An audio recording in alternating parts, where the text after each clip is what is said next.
Welcome to the Health Tech Edge, where we talk with people using technology to make healthcare work better. I'm Mike Moore from Productive Edge. Today's guest is Makoto Kern, founder of IIIMPACT. He leads product design and strategy for enterprise software teams across complex industries. He also hosts the Make an Impact podcast. Our topic for today is how strong user experience and product strategy help healthcare teams use AI responsibly and avoid common failure points. Makoto, welcome to the show. Awesome. Thanks for having me, Mike. Yeah, thanks for being here. It's great to have you. And what I love about your background in product design and strategy, I feel is missing from a lot of the projects that we see out in the industry, where people just kind of dive in head first and maybe kind of think about things, but don't necessarily think about it like a product. And having worked in the software industry for the last 30 years, I've worked with some great product leaders who really bring that mindset into everything that they do. I think internal IT teams, and as they approach different initiatives, they may not have the product mindset. So let's maybe use that as a way to dive into the conversation. AI is obviously, you can't spell anything out with the letters AI right now, right? Everything is AI, every initiative and every project. What are you seeing inside of the organizations that you work with, and when they're moving fast, what happens along the way as they're trying to get going on these initiatives? Maybe some of the things that are happening that are not intended, right, but kind of the negative pieces of it, so we can then focus on solutions. Definitely. And it's interesting. I'm seeing kind of parallels to the dot-com boom and bust, where a lot of companies are just diving right into being very feature-centric, because when you're very tech-led or tech-driven, the tendency is to just say, hey, if we build this feature, everybody's going to come. And that's how they think streamlining into that is actually the wrong thing to do.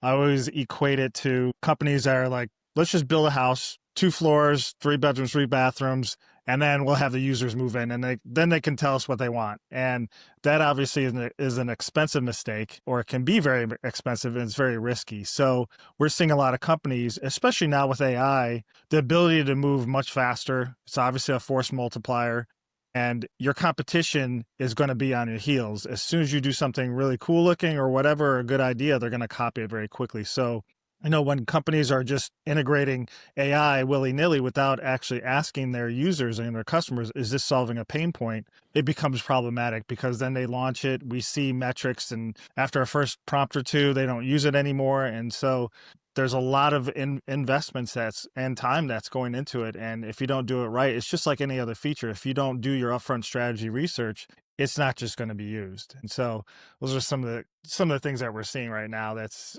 the same as the dot-com boom and bust. Yeah, and I think a lot of this is, especially when we look at healthcare organizations, like any organization, there's a lot of people involved in the buying process. There's a lot of people involved in the design or the vendor selection or agency selection process. And maybe or maybe not, the end users who will actually ultimately define the success or failure of this initiative aren't in the process, or maybe are in the process. But I think that's one of those things that I'm sure when you look at it through a user experience lens, you've got to think about who's ultimately going to use this software and how these features will affect their work and the benefit to them, right? Well, for sure. That is a common mistake, where they usually solve for the buyer and not the user. Maybe the executives use the beautiful dashboards, but somebody who's using it maybe really late at night, they're tired, or they're moving around, they're on a tablet or a mobile device, and they're using it in a different way. This is something where they don't have that empathy, and they make the mistake of showing it off to the higher level people, are like, yeah, this looks great, it looks beautiful, but we're not actually asking the users and asking who use it day in and day out to say, hey, is this something, a high fatigue environment like healthcare? It's something really important to ask them. Don't make a mistake. Is this something that helps at this point of need? You have to be very contextual when you're solving, even enterprise. I mean, B2C does it well, but B2B and enterprise software, they tend to make those common mistakes. Yeah, and I think you're right about the high fatigue environment, and also mentioning the form factor. I think that's a really important call out, because, for example, as I sit here speaking to you and recording this podcast, I'm using this very wonderful Samsung 49-inch widescreen curved monitor, which is essentially 3 screens worth that I have in one beautiful interface. The nurse on the floor who's seeing multiple patients in a shift might be using a PC at one moment, might be using a tablet the next moment, and might be using a mobile device the next. And so how these experiences translate across different device form factors and what they see as the day-to-day user of it, I think is got to be an important consideration. Yeah, that omni-channel experience. I mean, we understand that from a consumer point of view. If you're shopping around, you're at the store, you look at something, you're on your mobile device, you go home, you finish buying it. If that omni-channel experience isn't seamless, you basically create friction points of the buying process. But when it comes to enterprise, yeah, especially in healthcare, if you're jumping around, you're seeing a patient, you're driving home, something pops up. If things aren't easy to use, you're going to miss something very important. And when it comes to healthcare, it could be something that is life or death or life threatening. And that type of testing and that type of research is basically a lot of times is omitted because they feel like, hey, we know what we know, we make assumptions, let's just build it because we need to launch it faster, and that generally leads to a lot of these problems. Yeah, and I've seen this firsthand. I've told the story on the podcast not long ago about a loved one who was in the hospital, and this particular piece I haven't mentioned before, but the loved one was getting a medication from the nurse who came to the bedside and had a handheld device and was scanning the barcode on the medication on the loved one's wrist, on their badge, right? So like you can imagine kind of where the data elements come together, right, from a back Hmm. end point of view. But the sequence of those steps, and there was multiple scanning of all those items because it wasn't registering properly. Now we know Oh. there's kind of from a charting standpoint, from a billing standpoint, from an accountability standpoint, who did what to whom at what time, and all those Hmm. kind of details are incredibly important. In that case, it wasn't a critical need this timestamp, this moment, administer the medication within seconds or else, thankfully. Yeah. But it was a little problematic. And I think great that they're using that kind of technology, but obviously these kind of high stakes environments are really key to make sure that the flow happens seamlessly and that the error rate is very, very low, if not as close to zero as possible. Yeah, just when we go through this type of process, we try to make sure we have a process that we do an alignment with executives, and that's from a business goals and kind of problem standpoint, that's always important. But getting them to understand how it affects their users and what their users' pain points in their journey is, it's amazing to see how much is assumed, and having those things aligned to your business goals is part of this process that it allows for the executives to have that empathetic mindset to say, hey, everybody has an opinion when it comes to design, but when it comes to like, why are we doing it this way? There's a lot of things that are happening on the screen. Why don't we just have less clicks? Tends to be like a default answer for a lot of people who don't know design. And it's like, if you're sitting there and you have a form that has 50 form fields and you think, okay, it's just one page, it's very easy, and you're filling it out, but then you're a nurse and you're jumping around and you're trying to do these things, and you have to form resets or something, or you make a human error, and this is something that is very problematic. So getting that mindset into the executive team when you're coming up with these features and designs is so important. And so it's great to have everybody have an opinion, but to have an opinion that is defended by data and research it makes your app so much more powerful. Yeah, I guess was last company before coming here to Productive Edge. Hmm. We had the software Gong that we used to record all of the conversations with people's permission, right? Of course. Hmm. But the data insights from those conversations from the sales team, I was leading partnerships, particularly with Microsoft as one of our initiatives, and I could go through and just do a keyword search for Microsoft or other related terms and see how often it was coming up in our conversations. Because my goal was to make it come up more often in the conversations with the Yeah. programs and campaigns that I was running. And Hmm. so similarly, and we're talking a lot about kind of provider examples in healthcare, but the payer side is just as important, if not more so in many ways, as people interact with their plan and they're calling Hmm. in on the phone and asking questions, and how fulfilling is that experience. And for the customer service rep or member services team that's talking to them, how efficiently can they go through that conversation? How are they collecting the information they need to give the member the responses, accurate answers to questions, those kind of things as we go? Software like Gong and similar solutions can give you that data that you're advocating for, right? To make sure it's not how we think it is, or we interview users, which is obviously a valid part of product design and kind of getting their contributions. But it's Hmm. almost like if I ask, and you look like you're a pretty fit guy, we've never met in person, but if you ask people like, how well did you eat today? Hmm. People tend to be the best versions of themselves when they get interviewed. versus if you actually had a calorie tracker or something that looked at every single thing that went into them, right? Or Hmm. every single phone conversation, and I have data that actually tells me that story Yeah, in a very objective way. So I think the data inputs are really a key piece to kind of designing that experience and not just diving in, as you say. Like, let's think about those form fills. Do we really need to ask for all of these fields to be filled in, or could we pre-populate that because we already have that information in a system? It's just yeah, a matter of kind of wiring those experiences together, and that opportunity, I think, to take that big leap forward in the technology application for whatever the use case or scenario is a great opportunity. definitely. One of the well, yeah, one of our clients that we've been designing an experience, that they are a fitness company, and they have a fitness physical product, and one of the things is to introduce users to how to set it up, how to read the information correctly without overwhelming them. And it's an interesting thing because I see similarities where the executive team and the people who have been involved, they have these biases that will tell you, hey, we want to show all these things that this fitness device does. We want to show it off, show these great dashboards. We want to show like you can control all these different systems and you can personalize it. And to do that initially is so overwhelming to any user. I don't care if you're, you have fitness devices before, maybe you're a little bit more of a power user, but to introduce somebody who's just starting off with any kind of system, you don't want to overload them. And so it's always a tendency to kind of push and pull and reset the executive team to say, hey, you have a lot of things are intuitive for you because you've been involved with this. But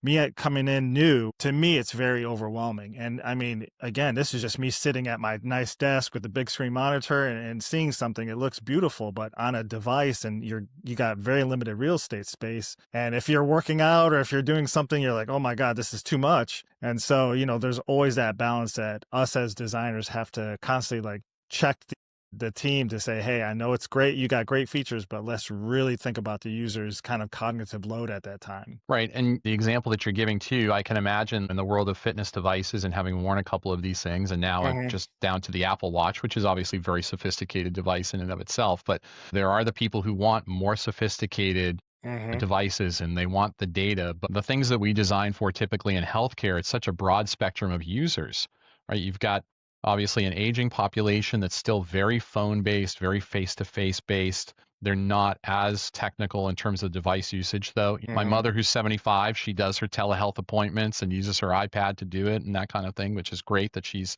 able to get into the MyChart app and do some of those kind of things. But obviously, you've got a broad spectrum of people, and I think when we're designing these experiences and considering not everyone is the same, we've got a very diverse population of patients or members, depending on kind of provider or plan side of how we're looking at it.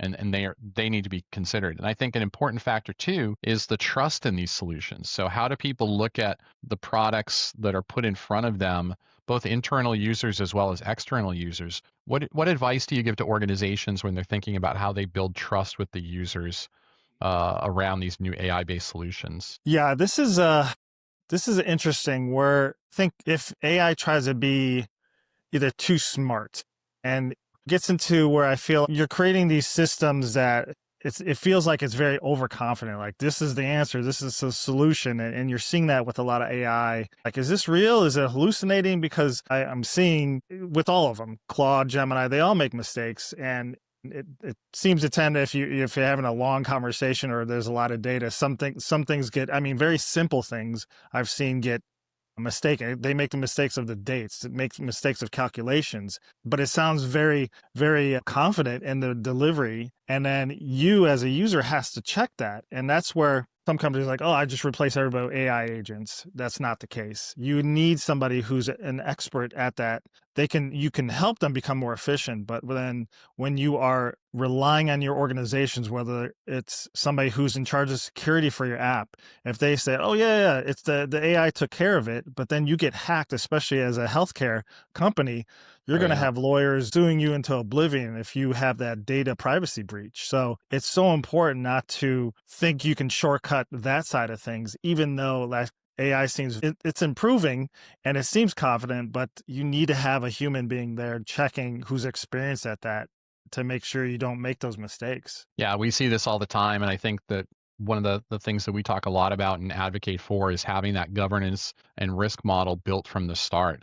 So as Hmm. you're developing different AI use cases, what level of oversight, observability, data governance needs to come into that solution so that you can manage it appropriately and not do, 30-day, 60-day, Hmm. 90-day reviews after the fact to say like how did it go, but have something that's almost real time and giving us that kind of information and observability. Because if the model starts to wander too far off the path and we start making bad decisions or bad recommendations, even when humans are in the loop, things can go. And then all of a sudden, trust, all it takes is we used to have an expression when I was in the army. I won't say it all, but it takes one, I'll say, oh shoot moment to ruin a million attaboys, right? So it's like, trust can be lost.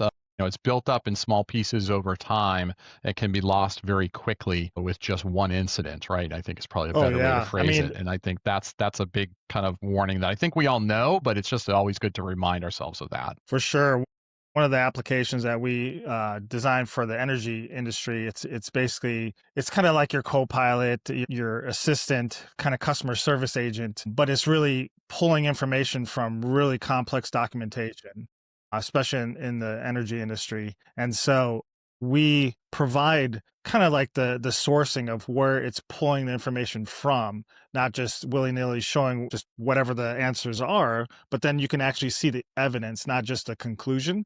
And that I think from a clinicians and healthcare, that's also probably important to do as well. Oh yeah, having the citations and being able to quickly verify it without having to Mhm. click into a document and go to page 110, right? But to be able to have that quick click, be able to verify, as you say, you need the human expertise. This is an ongoing debate that I have here in my house. Mhm. My younger daughter is a high school English teacher, and so AI is kind of that looming threat in everything that she does teaching high school students English because they want to use AI to kind of make it easy. And so it's that ability, like how can the tool be used? It's like humans still need to know what questions to ask it, right? You can't just walk up to it and have it do everything for you. They need to know the questions. They need to be able to phrase those and form those well in order to get the output that they need from it. So clearly there's a relationship between the human and the AI solutions, and that's a big piece of it. So Definitely. when you think across some of the other work you've done in different industries, what are some other, you've mentioned a couple of examples, but any other lessons that kind of jump out that you think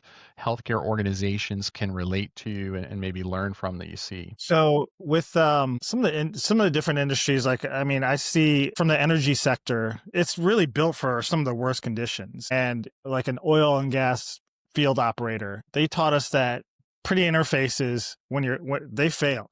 When you're stressed, exhausted, you're covered in mud or whatever, I feel like it's got to be the same reality for healthcare. You got to design for the exhausted resident, not really the rested executive. And so I think that's one kind of similarity that I see. Yeah, I mean, it's when it comes to also like robotics as well. I think that's something that has been I that's what I started my career with. I know that a lot of companies, they have their engineers build the software interfaces for basically built by engineers for engineers. And that's kind of how I got my whole like UX design uh kind of profession started, is from seeing that people on the manufacturing floor, they are not engineers. They're regular people working for hours looking at widgets. And when they're building something and then you just ship 1,000 widgets wrong because the software didn't warn you about something or didn't see something that was really important,